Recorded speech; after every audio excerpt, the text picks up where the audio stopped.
right, so Jackson, who we really thought was a very smart guy up until a couple of weeks ago when he came in here and he's like, you guys know Helen Keller's not a thing, right? Or she's a thing, but she wasn't a superstar.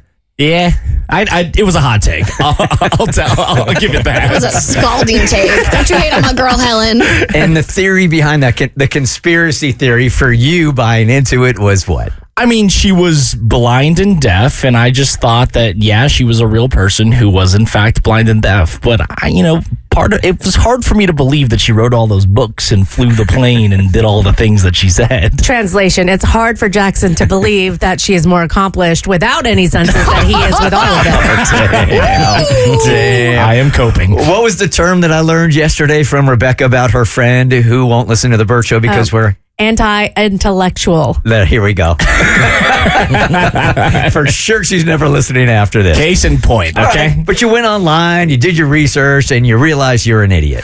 I went and looked at a lot of pro Helen Keller sites and learned the truth that maybe she did do all those things. And so that got me looking into some other conspiracy theories. I feel like I might have come out a little bit too hot, okay? Okay. I like this idea of doing these deep dives into conspiracy theories. I've always been very interested in them. I think they're fascinating. I don't necessarily believe in all of them, but I think they're really cool to look into. And again, I might have come out a little hot, with the Helen Keller thing. You sure did. Last week, I talked about the dead internet theory, also kind of an aggressive subject. So today, we're going to take it back a little bit, okay? And we're going to go more to our roots. And we're going to talk about none other than our queen, Taylor Swift. My queen. Uh-oh.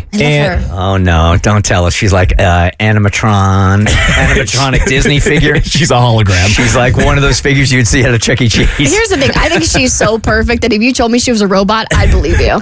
Yeah, I would too, right?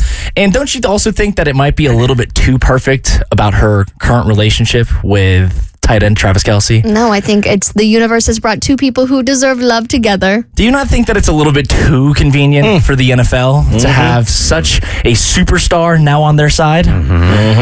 In a very competitive landscape that is professional sports, you're always trying to, edge out the other professional sports that are out there. The NFL usually does a very good job at this, right? True. But there's one area that they have never been able to tap into, and that is younger women.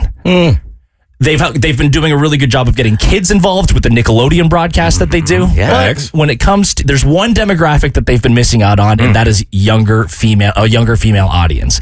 And so don't you think that you would take the shrine of the younger females and put them in cahoots with the NFL and dating one of their golden boys of the NFL? Don't you think that's a little convenient? I mean, sure, when you put it that way, but I think when you look at Taylor Swift's net worth and you're like, okay, she has $2 billion worth attached to her name. She doesn't need the NFL's money. So what's in it for her?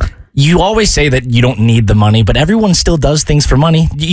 Why would billionaires continue to work if they weren't in it for a little bit of the money, right? Because she loves what she does, Jackson. Some people are passionate about what they do and show up to their jobs. Yeah, making money. That's what she's passionate about. Exactly. I mean, you throw $20 million at anybody, they're going to go, okay, what do you got, right? Even if you got $2 billion in the bank, is your theory. So she generated the NFL over the last 2023-2024 season over $330 million. Okay, that's more than Tom Brady made in his entire career. That's crazy. Wow. Really? Which is insane, right? Now you know why they show her so much at NFL games, right? Exactly.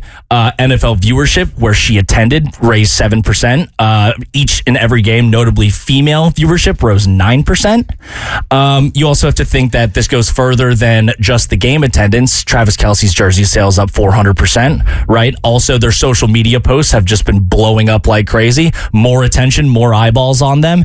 And also, let's not forget that the salary cap actually increased by $30 million, which is the highest jump that has ever happened in NFL history right after this happened. I love women in male-dominated industries. So is this a theory that you are buying into, or you're just saying it is possible? As with all conspiracy theories, I have to cover myself and say that it is possible, but this one I'm leaning towards believing. It is very convenient that it's Travis Kelce and the Chiefs are the Chiefs. Like, if they would have put her with Tyreek Hill, I might have believed it. That's a very good point. All right, I'm sure you have more of these lined up that we can get to later on in the show. I absolutely do. Okay, that's a strong one to start with, Abby. I mean, the real conspiracy here is love, so I might be on y'all's side too. The Bert Show.